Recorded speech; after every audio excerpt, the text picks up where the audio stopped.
Welcome to our Rapid Fire Wednesday Q&A for corporate immigration professionals.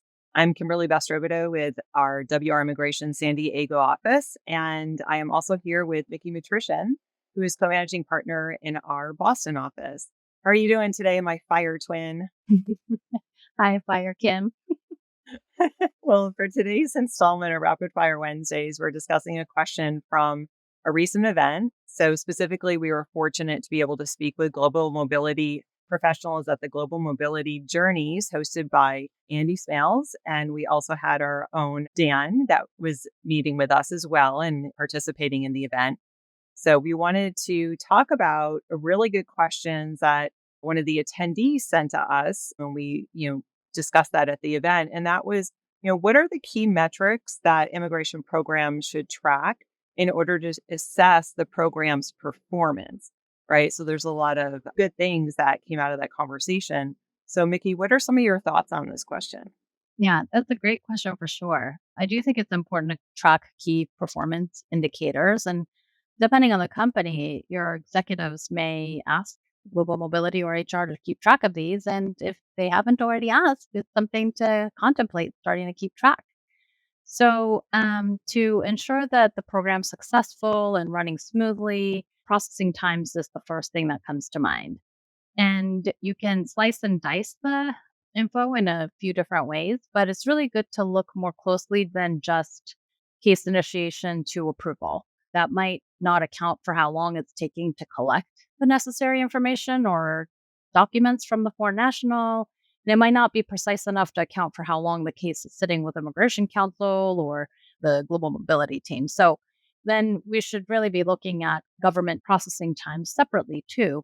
So I think it's good to look at the time between main milestones, like from initiation to Immigration Counsel's receipt of all the necessary documents, and then from there to receiving draft forms and letters from counsel. And then how long is it taking for HR to get signatures? Perhaps it takes longer for HR to get signatures if that has to come from upper management. And, from the time the signed materials are received by Immigration Counsel, how long is it taking the team to get the filing out the door? Yeah, those are really good points, to figure out throughout the process. And it can be really helpful in terms of figuring out where there might be a problem in the process or a hindrance in the process that, they can look into to make it better. One of the other things to look at is legal fees, right? So how much is a program's expending on legal fees, government fees, and disbursements, i.e. FedEx, translations, you name it, those non-legal or USCIS filing fees. And what is the immigration line item per employee? What does that look like? Is it because the legal fees are high or is it because of USCIS fees? And we have to also factor in what happened April 1st, which is that the USCIS filing fees had a significant increase, especially if you have an H-1B population. There were, significant fee increases from that perspective as well. And so, one of the things that as you're looking at the fees, it gives, global mobility professionals an opportunity to look at, what is the percentage of cases that are premium processed? Is that a really high number of cases? Is it in line with the program's policy? Right? Is it because cases are being rushed, right? Are they not being opened until just a couple months beforehand and the immigration service can't process them in time? And an individual might need that approval notice in order to get their driver's license extended, like we see here in California. So those are all key points to look at. Also, should, the company reconsider their policy with respect to not premium processing every case? Maybe just the really urgent cases or the smaller cases. So those are a lot of key things to look at when it comes to fees.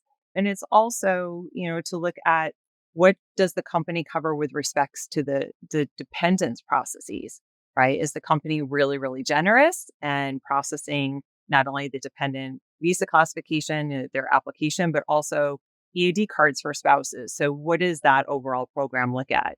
And so there's some of the key things that we look at in order to determine is the company with their payment of these fees and the expenditure in alignment with the company's objectives for their immigration program. Yeah, totally. And I like that point about breaking down the costs by expense type and it helps to look at trends. For example, if the disbursements are high and you're drilling down into the details and you see that the company is having to purchase private wage data surveys, one after the other. This was actually happening at one of my client companies, and we flagged this for them.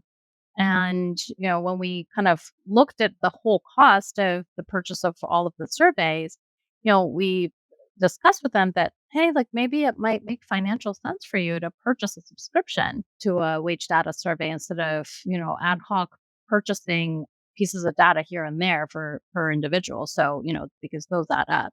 Another key metric is to look out for employee experience. The company might measure employee experience internally, or they might have immigration counsel do it. We use our case management platform, and it has a built-in survey that's sent out routinely at the time of filing. And, it might be good to think about, when's the best time to send out the survey? Is it right at case filing, or is it better to wait until the case is finished in terms of USCIS decision?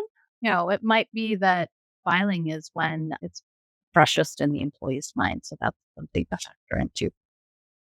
Yeah. So one of the other things that came up in a roundtable is looking at the foreign national tenure compared to the immigration costs invested in that particular individual, right? So for instance, does the company start the green card process right away for an individual? And does that individual leave almost immediately after getting their green card if it's something that can be done really quickly if they haven't been born in India or China? So that's something to look at.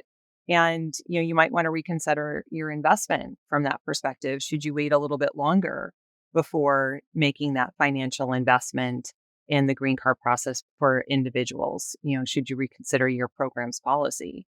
But then also on the flip side, are you having employees leave because they are really stressed out about visa related issues? They're really worried about what's happening in the world today, and they want a little more security in the US, and not being sponsored for the green card for at least a year after their employment, might lead to that disillusionment and just saying, I'm going to go to another employer who's going to sponsor me immediately so I can have a little bit more of a comfort level with my immigration status and my immigration path, right? That's really important to people to look at what is the strategy for their immigration path at a particular company. So that's also something for, global mobility professionals to consider when they're looking at their programs and looking at the metrics, right? Is there a particular strategy that's in place that is relayed to the foreign national employee so they feel a bit more comfortable with the company? Do you have any other things that you work with your clients, Mickey, that you wanted to bring up?